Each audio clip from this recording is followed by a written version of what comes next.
tudo bem? Sou a professora Ana Daniele Silva Camilo, sou professora de Física e hoje vamos retomar nossos assuntos sobre satélites geoestacionários.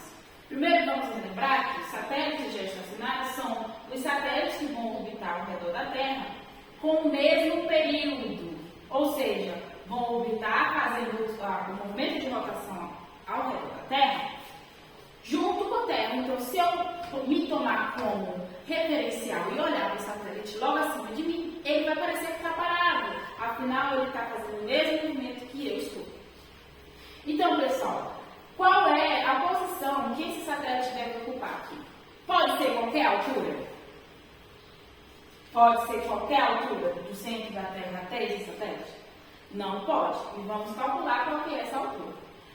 Esse Rzinho é o raio da Terra, o R0 é o raio que a gente chama de raio de órbita. Esses valores aqui são calculados a partir das constantes que conhecemos, que são as constantes que já têm valores determinados. Aqui vamos entender também que a força gravitacional é uma força de interação entre massas. Então, todo corpo com massa tem uma interação que a gente chama de força gravitacional entre eles. Vamos perceber também que esse movimento tem uma velocidade, que é uma velocidade tangencial. O que é uma velocidade tangencial, professor? É uma velocidade que vai estar sempre perpendicular ao raio desse movimento circular, né? Mas, professora, por que esse corpo não sai de órbita, não sai pela tangente fazendo um movimento retilíneo uniforme? Porque nós temos a força gravitacional mantendo esse movimento circular, que a gente chama de resultante centrípeta, né? Que é aquela força que puxa para o centro. Essa força que puxa para o centro depende da massa e da velocidade inicial desse corpo ao quadrado, dividido pela distância desse corpo até o centro da Terra. Veja que o período da Terra é 24 horas, vamos ter que calcular sempre em segundos, que é o sistema internacional, né, pessoal?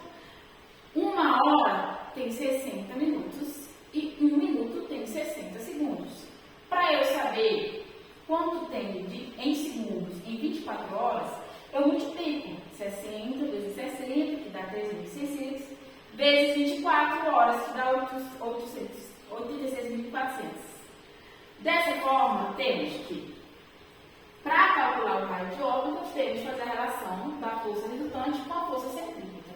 A força centrípeta é essa força que puxa para o centro, e sabemos que essa força que está puxando para o centro é a resultante da interação entre corpos com massa, que é dada pela lei de Newton, né?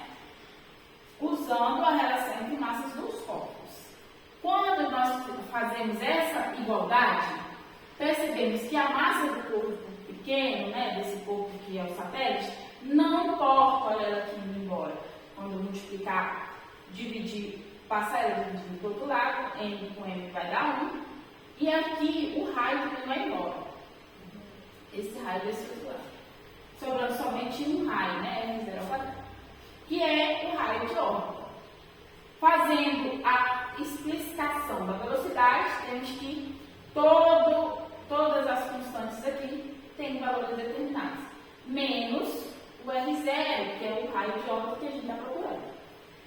Lembrem também que, como que eu calculo velocidade? Velocidade é o espaço percorrido dividido pelo intervalo de tempo.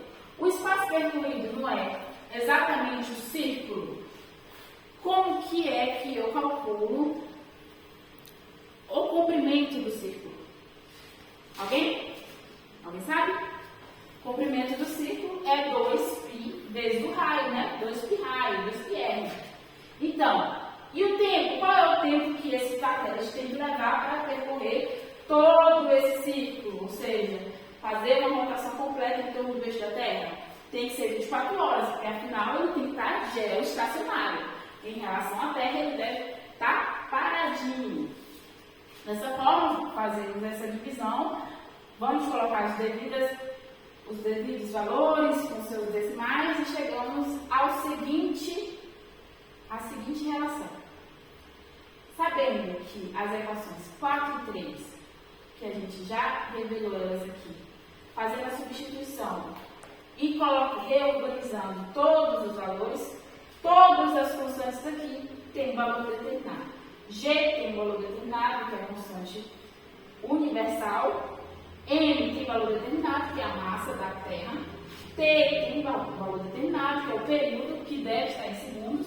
Afinal, a gente está procurando um valor no sistema internacional. Fazendo toda a substituição, a gente tira na raiz, chegamos a 35.804 quilômetros. Tá ok, pessoal? Lembrando que aqui é raiz cúbica. Temos que tirar a raiz cúbica, porque esse R0 aqui vai passar multiplicando o outro R. Sabemos que quando você multiplica duas potências de mesma base, você soma os expoentes. Então, vamos ter R0 ao cubo. Para passar o cubo para o outro lado, tem que passar a raiz cúbica. Chegamos a esse valor, então. Esse valor é a distância do centro da Terra até o satélite. E é somente essa distância que é capaz de manter o satélite geoestacionário. Agora vamos observar, aqui nessa simulação do FET, que quando você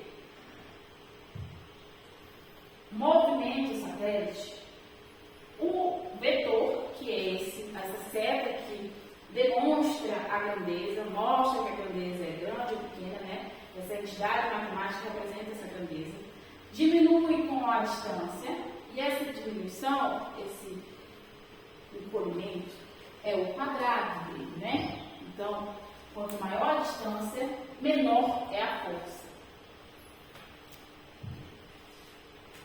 Pessoal, tudo bem? Todo mundo compreendeu? Todo mundo entendeu? Eu espero que vocês tenham entendido e que vocês pratiquem e entendam